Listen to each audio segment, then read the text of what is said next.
ہمارے next guest ہیں آج کے مسٹر محمد مدثر اشرفی صاحب، جو کہ MSO کے نیشنل پریزیڈنٹ بھی ہیں.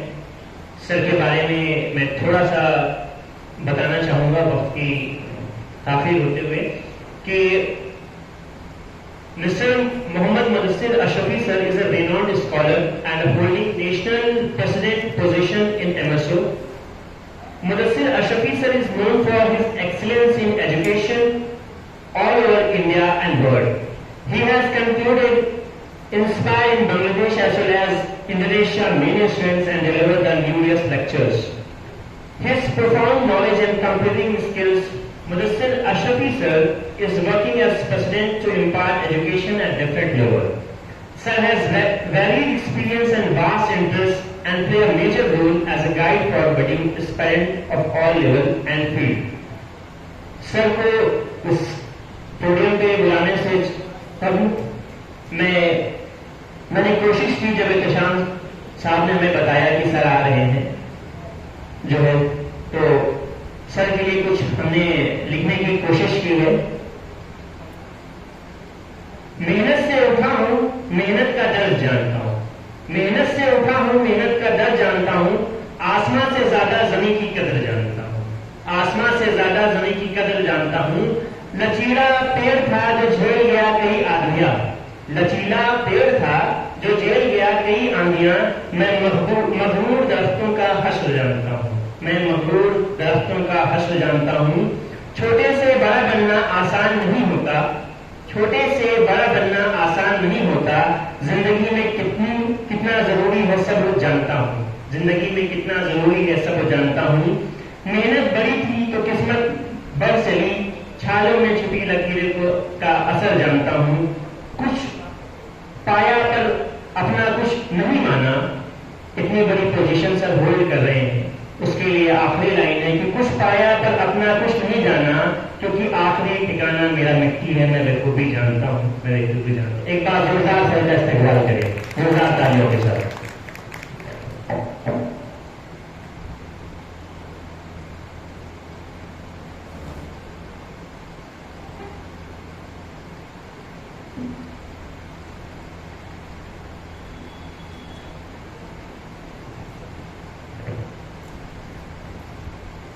السلام علیکم ورحمۃ اللہ وبرکاتہ. اسٹیج پر موجود معزز مہمانان گرامی،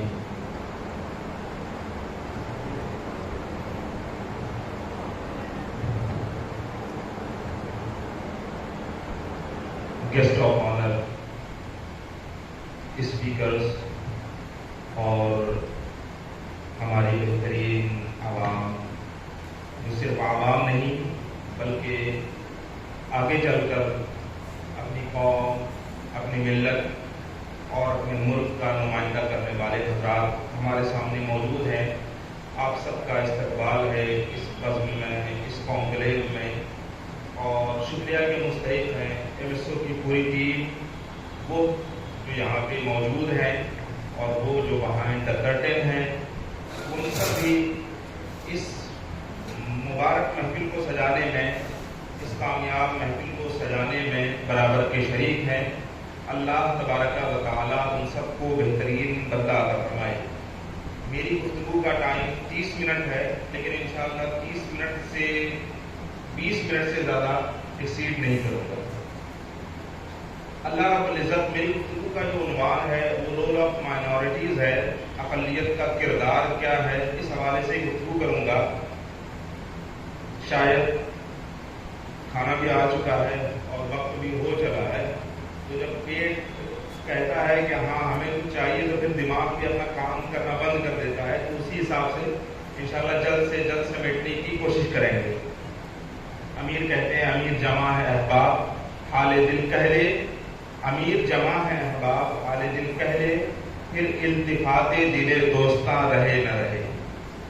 اللہ تبارک و تعالیٰ قرآن مجید میں ارشاد فرماتا ہے وَأَمَّا مَا يَنْفَعُ النَّاسَ فَيَمْكُثُ فِي الْأَرْضِ، کہ وہ چیز جو لوگوں کو فائدہ دیتی ہے، جس سے لوگ فائدہ اٹھاتے ہیں، وہ روئے زمین پر رہ جاتی ہے، وہ روئے زمین پر باقی رہتی ہے۔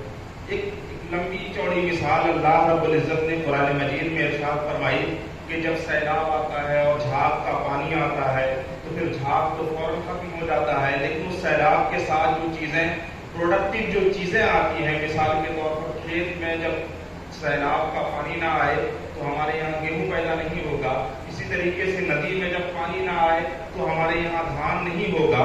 تو جب اللہ رب العزت نے فرمایا کہ جو جھاگ ہوتا ہے وہ ختم ہو جاتا ہے اور جو چیزیں زمین پہ رہتی ہیں جس سے لوگ فائدہ اٹھاتے ہیں وہ زمین پہ رہ جاتے ہیں، اب فیصلہ یہ کرنا ہے کہ آپ کو جھاگ بننا ہے یا وہ چیز بننی ہے جس سے لوگ فائدہ اٹھاتے ہیں۔ یقیناً آپ کو وہ چیز بننی ہے جس سے آگے چل کر قوم مسلم کو فائدہ ملے۔ ہم خواجہ خواجگاہ کی چوکھٹ پہ کیوں جاتے ہیں، ہم محبوب الہی کے دربار میں کیوں جاتے ہیں، یا ہم کسی ہاسپٹلس کے وزٹ کو کیوں جاتے ہیں، ہاسپٹلس میں کیوں جاتے ہیں، جبکہ ہاسپٹل کو بنانے والا اس دنیا سے جا چکا ہوتا ہے؟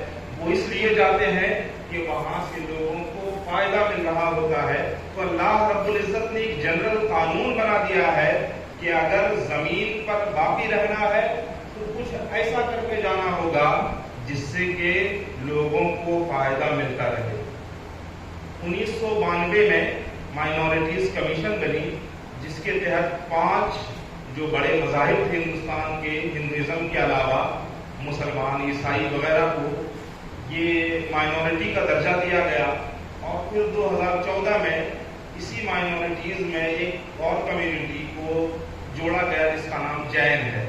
تو کل اب 6 مائنورٹی کمیونٹیز آتے ہیں اپنے ہندوستان میں جن کو وہ تمام حقوق حاصل ہیں جو ایک عام ہندوستانی ناگرک کو حاصل ہے۔ اسی طریقے سے ہندوستان کی دفعہ 29 اور 30 کا جو قانون ہے وہ ہم سب کو اسپیشل رائٹس بھی دیتا ہے کہ ہم اپنے مطلب کے، ہم اپنے مقصد کے لیے، اپنے مقاصد کے پانے کے لیے اپنی مرضی کے اسکول بنا سکیں، اس میں کلی اپنے ایسے نمائندے کو رکھ سکیں، ایسے اشخاص کو رکھ سکیں کہ جو مسلم کمیونٹی یا جو صرف ایک کمیونٹی سے بلانگ کرتے ہوں، یا ہمارا قانون کہتا ہے، ہم نہیں کہتے ہیں۔ اسی طریقے سے ہمیں اپنے مذہب کو فروغ دینے کے لیے، ہمیں اپنے مذہب کو کے پرچار کے لیے ہم جو جلسہ جلوس کرتے ہیں یہ سب اسی قانون کے تحت آتے ہیں کہ ہم اپنے آپ کو، اپنے مذہب کو اور پھر اپنے کلچر کو، اپنی زبان کو، اپنی تہذیب کو ہم فروغ دے سکیں۔ تو یہ چند چیزیں ہیں جو ہندوستان کا قانون ہمیں اس بات کی اجازت دیتا ہے۔ ٹاپک تو چونکہ بڑا ہے، پاسٹ، فیوچر اور پریزنٹ، ان تینوں کو کور کرنا بہت مشکل ہوتا ہے، تو ہم جو ابھی موجودہ صورتحال ہے اپنی، اور آگے ہم کس طریقے سے کر سکتے ہیں، مائنورٹیز ہم کس طریقے سے ترقی کر سکتے ہیں، ان پہ ہم کچھ بولنے کی کوشش کریں گے۔ انہی پتھروں پہ چل کر اگر آ سکو تو آؤ، میرے گھر کے راستے میں کوئی کہکشاں نہیں ہے۔ مائنورٹیز کہیں بھی ہوتی ہیں، ان کو پریشانی کا سامنا کرنا ہوتا ہے، میجورٹیز بھی ہیں تو ان کو بھی ہم دیکھ رہے ہیں، جاب کا ایشو ہے، ان کے لیے ہیلتھ کا ایشو ہے، اور بھی بہت ساری چیزیں ہیں جن کا ایشوز ہیں۔ تو وہ تمام ایشوز ہیں جو ہم اپنے آئے دن یہاں پہ دیکھ رہے ہیں، اور وہ کچھ خاص ایشوز ہیں جن کا ذکر یہاں پہ کرنا بھی نہیں چاہیں گے۔ آپ تمامی حضرات ان سب سے باخبر ہیں، ان سب سے واقف ہیں، تو ان سب سے نکلا کیسے جائے، ان سب سے باہر کیسے آیا جائے؟ تو اس کا کوئی شارٹ کٹ نہیں ہے، کوئی شارٹ کٹ نہیں ہے، اس کا صرف اور صرف ایک راستہ ہے، اور وہ ہے ایجوکیشن۔ وہ ہے ایجوکیشن۔ آپ کو کیسی ایجوکیشن حاصل کرنی ہے؟ صرف آپ کو UPSC کوالیفائی نہیں کرنا ہے، صرف آپ کو نیٹ کوالیفائی کر کے ڈاکٹرس نہیں بننے ہیں، صرف آپ کو JEE کوالیفائی کر کے آپ کو انجینئرس نہیں بننے ہیں، بلکہ آپ کو ہندوستان کی بیسٹ لا یونیورسٹیز جو ہیں، LLI جو ہیں، ان سب میں ایڈمیشن لینے ہیں۔ ہندوستان کی جو بہترین یونیورسٹی ہے وہاں پہ آپ کو جانا ہے، اور پھر اگر آپ لا میں ایڈمیشن لے رہے ہیں تو آپ کا مقصد صرف یہ نہیں ہونا چاہیے کہ ہم جج بنیں گے یا پھر ہم سپریم کورٹ کے وکیل بنیں گے۔ آپ اگر کوئی اچھے رائٹر بھی ہو گئے، آپ اگر کوئی اچھے لا کے ماہر بھی ہو گئے، تو لا فرمز ایسی ہیں جو آپ کو لاکھوں کروڑوں سالانہ دیتی ہیں، اور پھر آپ کی وہ خدمات دیتی ہے. ابھی کل ہم نے دیکھا کہ لا کمیشن آف، کل یا پرسوں ہم نے دیکھا کہ لا کمیشن آف انڈیا نے سیڈیشن کے حوالے سے کچھ ریکمنڈیشنز کی ہیں. تو اب گورنمنٹ جو ہے کچھ لا فرمز کو ڈھونڈ رہی ہے جو ان کو اس بارے میں رہنمائی کر سکے کہ کیسا سیڈیشن لا ہونا چاہیے، اس کی مدت کتنی ہونی چاہیے. تو یہ تمام اگر اسی طریقے سے مائنورٹیز کے حوالے سے یہ قانون جب بنانا ہوتا ہے، ان کے ویلفیئر کی جب بات ہوتی ہے، ان کے سیکورٹیز کی جب بات ہوتی ہے، تو اگر اپنا کوئی بندہ وہاں پہ رہے گا جو ان ایشوز کو سمجھ رہا ہے، مائنورٹیز کے مفاہیم کو سمجھ رہا ہے، مطلب کو سمجھ رہا ہے، وہ کن چیزوں سے یہاں پہ گزر رہے ہیں، ان چیزوں کو جان رہا ہے، تو پھر آگے چل کر وہ جو ریکمنڈیشنز دے گا وہ ہمارے حق میں ہوگا، وہ ہمارے خلاف نہیں ہوگا. اسی طریقے سے اگر کوئی ایسی سول سروسز کی تیاری کر رہے ہیں تو کوئی ضروری نہیں ہے کہ وہ UPSC ہی نکالیں. بہت ساری ایسی جابس بھی ہیں جو کہ ہندوستان میں وائٹ کالرز جاب شمار ہوتی ہیں. مثال کے طور پہ اگر آپ چارٹرڈ CA بن گئے تو اس سے وائٹ کالر جاب کوئی نہیں ہے کہ آپ بیٹھے بیٹھے پیسے چھاپتے ہیں. اسی طریقے سے ہمارا مقصد پیسہ چھاپنا نہیں ہے، پیسہ کمانا نہیں ہے. ہمارا مقصد کیا ہے؟ ہمارا مقصد یہ ہے کہ وہ پیسہ جو ہم حاصل کریں گے، وہ پیسہ جو ہم اس فرم سے لیں گے، اس سے ہم اپنی، پھر اس کے بعد اپنے سوسائٹی کی، اپنے والدین کی اور ان تمام لوگوں کی خدمت کریں گے جو کہ ہمارے ان پیسے کو ڈیزرو کرتے ہیں. کسی نے بہترین بات کہی تھی کہ زکوٰۃ صرف یہ نہیں ہے کہ ہمارے پاس جو مال ہو جائے ہم صرف اس کا زکوٰۃ نکالیں، بلکہ ہمارے پاس جو بھی چیز ہے ہم اس کا زکوٰۃ نکالیں. ہمارے پاس بہترین صحت ہے، ہم کہیں پہ آ جا سکتے ہیں، لوگوں کی خدمت کر سکتے ہیں، تو ہم اس خدمت کے ذریعے اپنی صحت کا زکوٰۃ نکالیں. ہمارے پاس تعلیم ہے، ہم کسی بھی شعبے کے ماہر ہیں، تو ہمارا زکوٰۃ نکالنے کا یہ طریقہ ہونا چاہیے کہ سنڈے ہو، سیٹرڈے ہو، ویکینڈز کی جب چھٹی ہو تو ہم جھوپڑیوں میں جائیں، وہاں پہ اویئرنیس پیدا کریں، وہاں پہ بیداری پیدا کریں کہ کس طریقے سے آپ اپنے بچے کو بہتر سے بہتر تعلیم دلا سکتے ہو. یہ جو جھوپڑی والی زندگی ہے اس سے کیسے بہتر ہو سکتے ہو. تو یہ آپ کی تعلیم کا زکوٰۃ ہے، آپ کی صحت کا زکوٰۃ ہے، آپ کے نالج کا زکوٰۃ ہے. آپ اپنی اسکلس کا بھی زکوٰۃ نکال سکتے ہیں کہ آپ جس اسکلس میں ماہر ہیں آپ اس اسکل کو دوسرے کو سکھانے میں مدد کریں، دوسرے کو بتانے میں مدد کریں. یہ اس طریقے سے اگر ہم اپنے معاشرے کو بناتے ہیں، اپنی سوسائٹی کو بناتے ہیں، تو ہماری سوسائٹی بہتر سے بہتر ہوتی چلی جائے گی، اچھی سے اچھی ہوتی چلی جائے گی. اور سب سے بڑھ کر یہ کہ ہماری جو بنیاد ہے وہ ہماری بنیاد مضبوط ہونی چاہیے. ہم نے دیکھا ہے کہ یونیورسٹی اور کالجز میں جا کر بہت ساری آج کو جو سوشل میڈیا پہ ہم دیکھ رہے ہیں،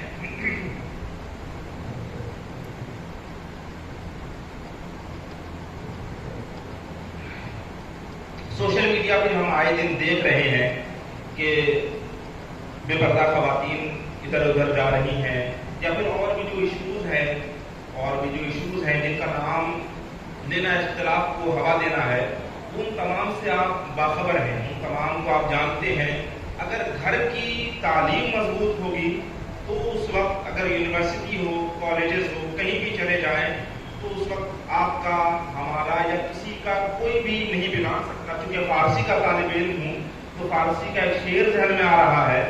شاعر کہتا ہے فشت اول چون نہاد میں امار کج تا سریا میں رمت دیوار کج. یعنی اگر پہلی اینٹ بھی، اگر فاؤنڈیشن بھی ٹیڑھی ہو جائے تو اوپر جتنی بھی دیوار جائے گی وہ ٹیڑھی ہی جائے گی.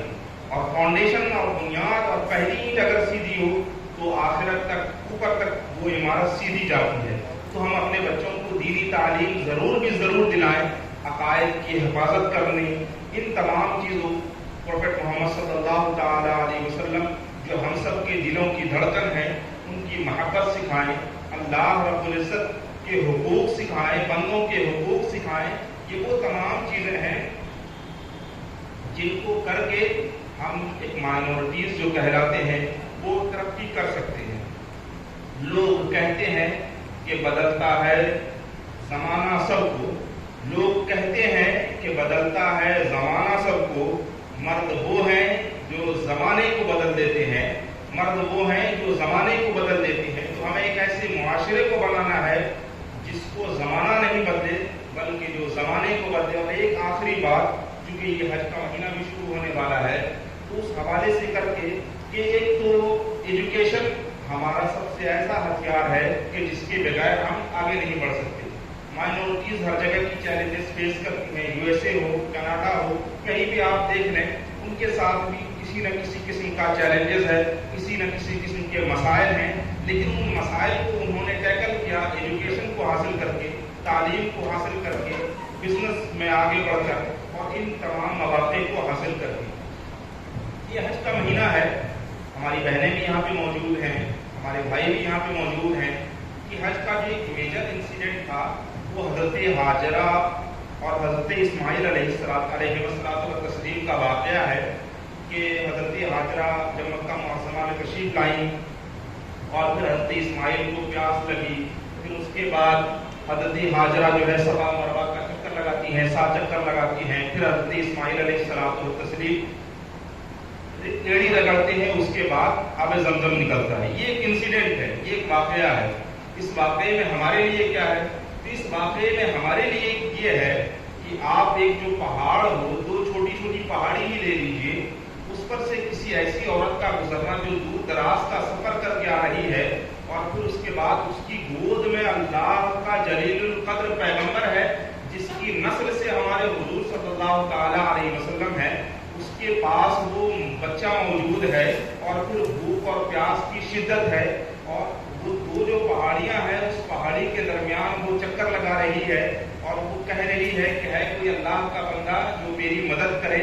تو اس سے یہ بھی پتہ چل رہا ہے کہ حضرت، یہ بخاری کی حدیث ہے، بخاری اور مسلم میں ہے کہ مدد مانگنا کسی سے یہ شرک نہیں ہے، یہ انبیاء اور اولیاء کا طریقہ ہے. کہ وہ بھی بخاری کی یہ حدیث ہے کہ وہاں پہ انہوں نے مدد طلب کیا. خیر یہ ایک ضمنی بات تھی. بتانے کا مقصد یہ ہے کہ ابھی جو دھوپ ہے وہاں پہ اگر کوئی پیر کھول کے یا چپل پہن کر کے صرف 200 میٹر 7 مرتبہ آنا جانا لگائے تو اس کی حالت خراب ہو جائے گی. پھر اس کے بدلے میں ہم لوگ کیا کریں گے؟ دعا کریں گے اللہ رب العزت کہ ہمارے پاس پانی آ جائے، بادل آ جائے. لیکن حضرت ہاجرہ نے کیا کیا؟ حضرت ہاجرہ نے یہ کیا کہ حضرت اسماعیل علیہ السلام کو وہاں پہ رکھا اور 2 پہاڑیوں کے درمیان جو حج اور عمرہ کے لیے گئے ہوں گے وہ جانتے ہوں گے کہ کتنی دوری ہے، اس کا چکر لگایا. اور اس وقت وہ اے سی اور ایئر کنڈیشن نہیں تھا، اس وقت وہ پہاڑی تھی، اس وقت وہ کانٹے نکلے ہوئے تھے، اینٹ اور پتھر نکلے ہوئے تھے جس سے چلنے میں دشواری ہوتی تھی. بتانے کا مقصد یہ. اور پھر اس کے بعد کیا ہوا؟ اس کے بعد یہ ہوا کہ حضرت اسماعیل علیہ السلام سے پانی نہیں نکلا بلکہ پیاس کس کو لگی تھی؟ حضرت اسماعیل کو لگی تھی. تڑپ کس کی تھی؟ تڑپ ایک ماں کی تھی، حضرت ہاجرہ کی طرف تھی. کوشش کس نے کی؟ دعا تو کر رہی تھی ان کی والدہ، کوشش کر رہی تھی، لیکن پانی اس وقت نکلا ہے جب حضرت اسماعیل نے اپنی ایڑیوں کو رگڑا ہے. ہم سب جانتے ہیں کہ آب زمزم کب نکلا؟ جب حضرت اسماعیل نے اپنی ایڑی کو رگڑا ہے. تو اگر ہم چاہتے ہیں کہ کامیاب ہو تو صرف ڈے ڈریمنگ سے کچھ نہیں ہوگا، خواب دیکھنے سے کچھ نہیں ہوگا، صرف ان باتوں کو سوچ لینے سے کچھ نہیں ہوگا کہ ہمارا معاشرہ ترقی کر جائے، ہم ترقی کر جائیں، بلکہ اس کے لیے ہماری ماؤں کو بھی محنت کرنی ہوگی، ہماری بہنوں کو بھی محنت کرنی ہوگی، اور پھر خود اس بندے کو محنت کرنی ہوگی جس کو کہ کوالیفائی بننا ہے، جس کو کہ اپنی زندگی میں کامیاب ہونا ہے، جس کو کہ اپنی زندگی میں آگے بڑھ کر اپنی قوم کو، اپنی ملت کو راستہ دکھانا ہے. یہ وہ باتیں تھیں. اور اسی طریقے سے ایک اور واقعہ جو ہماری بہنوں کے حوالے سے ہے. قرآن مجید میں جب حضرت عیسیٰ علیہ السلام کی ولادت ہوتی ہے تو اس وقت اللہ ان کو ایک بھوک کی شدت بھوک لگتی ہے، تو اللہ رب العزت ان کو یہ حکم دیتا ہے اسی علیہ کے بجزر النخلہ تو ثابت علیہ کے رطبا جنیہ کہ تمہارے پاس جو کھجور کا جو پیڑ ہے اس کو تم ہلاؤ تاکہ تمہارے پاس جو تازہ تازہ جو کھجور ہیں وہ گر پڑیں گے. وہ کنڈیشن کیا تھی؟ وہ کنڈیشن یہ تھی کہ حضرت حضرت عیسیٰ علیہ السلام کی اس وقت پیدائش ہوئی اور حضرت مریم کو بھوک لگی. تو ہم یہ جانتے ہیں کہ بچہ جب پیدا ہوتا ہے تو اس کے بعد ماں کی صورتحال کیا ہوتی ہے؟ وہ درد اور تکلیف میں مبتلا ہوتی ہے.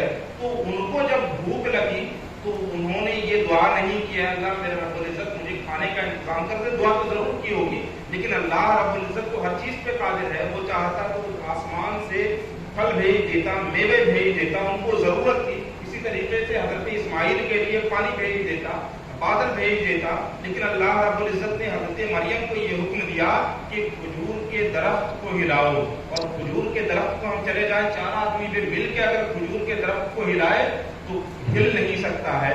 تو بتانے کا مقصد یہ ہے، اس میں ہماری بہنوں کے لیے بھی درس ہے، ہماری بہنوں کے لیے بھی عبرت ہے کہ اگر زندگی میں کچھ پانا ہے، اگر زندگی کو کامیاب بنانا ہے تو اس کے لیے محنت کرنی ہوگی۔ ہم اپنے بچوں سے بھی درخواست کرتے ہیں اور ان والدین سے بھی درخواست کرتے ہیں کہ اپنے بچوں کو ان اسلامی اصول کے طریقے پر، ان اسلامی اصول پر اپنے بچوں کی پرورش کریں، انہیں سکھائیں کہ محنت کرنا کیوں ضروری ہے، انہیں بتائیں کہ محنت کے ذریعے ہی یہ ساری چیزیں حل کی جا سکتی ہیں۔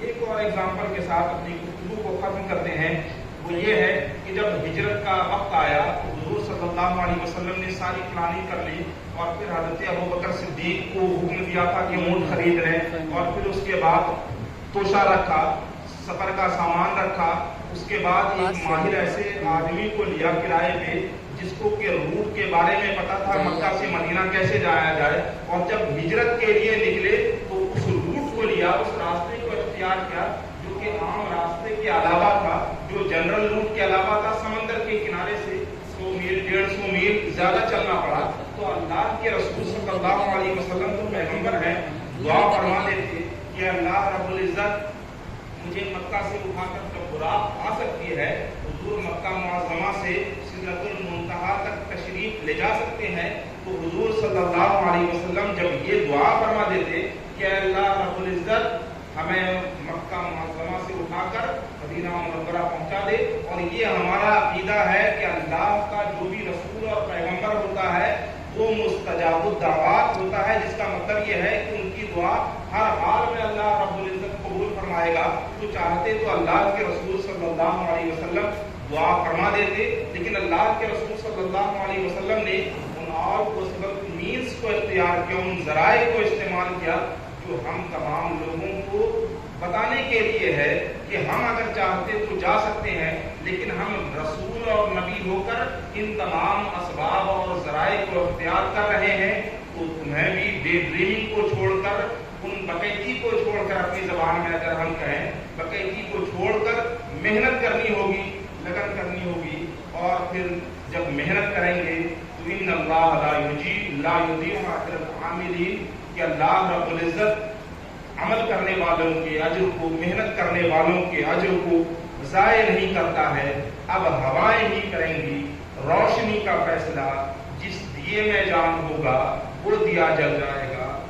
دیکھ زندہ سے پرے، دیکھ زندہ سے پرے، رنگ چمن جوش بہار۔ زندہ کا مطلب قید خانہ ہوتا ہے، شاعر کہہ رہا ہے کہ صرف زندہ کو مت دیکھو، آج کی جو مائنورٹیز کی سچویشن ہے اس سچویشن کی شاید یہ غمازی کر رہے ہیں۔ یہ مجرور سلطان پوری کا شعر ہے، وہ کہتے ہیں دیکھ زندہ سے پرے، رنگ چمن جوش بہار، رقص کرنا ہے تو پھر پاؤں کی زنجیر نہ دے، رقص کرنا ہے تو پھر پاؤں کی زنجیر نہ دے، پندہا دے حاصل شل فراغ ما علینا یا اخی الا البلاغ۔ آپ سب سے درخواست ہے کہ اپنے بچوں کی بہترین پرورش کریں، اپنے بچوں کے مستقبل کی بہترین دیکھ بھال کریں، ایسے کورسز میں ایڈمیشن دلائیں جو ان کے آگے، ان کے مستقبل میں آنے والے دنوں میں ان کے کام آ سکے۔ السلام علیکم ورحمۃ اللہ وبرکاتہ۔